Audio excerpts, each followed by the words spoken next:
сидит мой юный друг.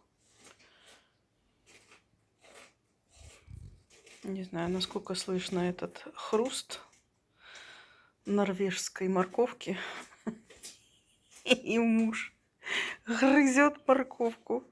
Да.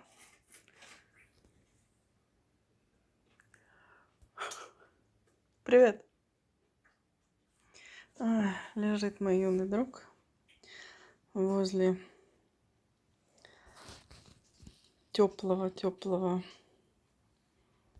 камина и наслаждается.